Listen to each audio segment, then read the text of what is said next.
25% kecelakaan di Indonesia terjadi karena penggunaan telepon seluler saat berkendara. Pasalnya menggunakan handphone saat berkendara bisa membuat konsentrasi pengemudi terpecah.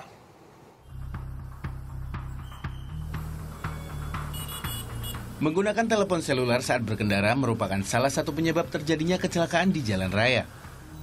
Tiap 1 dari 4 kecelakaan lalu lintas disebabkan oleh pengemudi yang menggunakan telepon.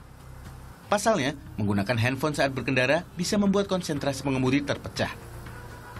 Bahkan dari data Polda Metro Jaya, menggunakan handphone saat mengemudi jauh lebih berbahaya daripada berkendara saat mabuk. Angka resiko juga meningkat 6 kali lipat saat pengemudi mengetik pesan singkat saat menyetir. Dan saat kita menggunakan telepon sambil menyetir, reaksi otak kita menurun seperti manula berusia 70 tahun. Pengemudi yang mengalami kecelakaan saat berkendara sambil menggunakan telepon didominasi oleh kelompok usia muda yaitu umur 17 hingga 40 tahun. Larangan menggunakan telepon seluler saat berkendara sebetulnya telah diatur dalam Undang-Undang Nomor 22 Tahun 2009. Konsekuensi bagi yang melanggar adalah penjara paling lama 3 bulan atau denda Rp750.000. Namun bagi sebagian orang, kebiasaan menggunakan telepon saat berkendara sulit dihilangkan. Salah satunya mahasiswi pasca sarjana di Universitas Indonesia, Kartika Anjani. Kartika hampir tak bisa melepaskan pandangannya dari telepon genggam miliknya, termasuk saat sedang menyetir.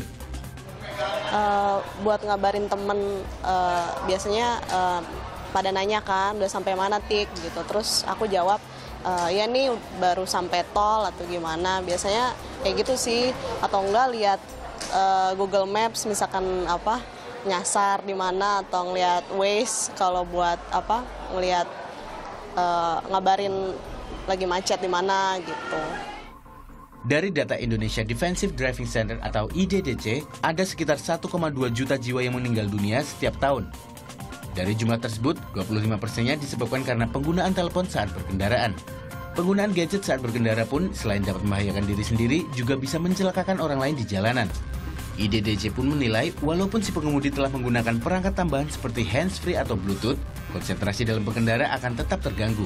Sebenarnya prosedur peraturan keselamatan berkendara tidak boleh menggunakan gadget atau berkomunikasi dengan menggunakan alat pada saat kita berkendara. Tetapi kalau kita ingin tahu apa sih bahayanya, bahayanya adalah topik pembicaraan pada saat kita menerima handphone tersebut. Jadi bukan cara berkomunikasinya.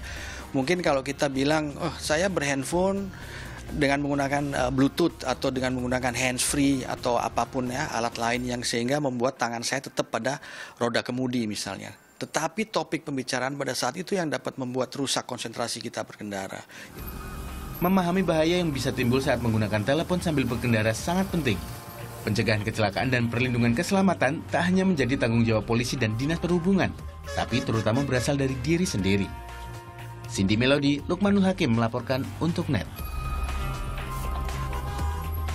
Ya, Tommy, sebenarnya budaya melanggar lalu lintas seperti menggunakan gadget pada saat berkendara dan tidak menggunakan helm pada saat sedang mengendarai motor, itu sebenarnya bisa meningkatkan ini loh, tingkat kecelakaan lalu lintas loh. Jelas, ya, kan? Dan ini jelas ya, menggunakan telepon saat berkendara. Ini ada undang-undangnya, Undang-Undang Nomor 22 Tahun 2010, dan memang sudah berlaku di negeri ini, di Indonesia, yaitu mengenai lalu lintas. Nah, di sini jelas ya dikatakan bahwa apabila pengendara menggunakan telepon genggam saat berkendara itu akan dikenakan denda Rp750.000. Rp750.000, tapi pada pelaksanaannya belum ada tindakan tegas dari kepolisian mengenai itu. Makanya masih banyak orang menggunakan telepon. Itu dia. Jadi atau SMS dengan telepon genggamnya ya, seperti itu. Iya, jadi seharusnya memang ada sanksi tegas. Betul. Ya, Tommy ya.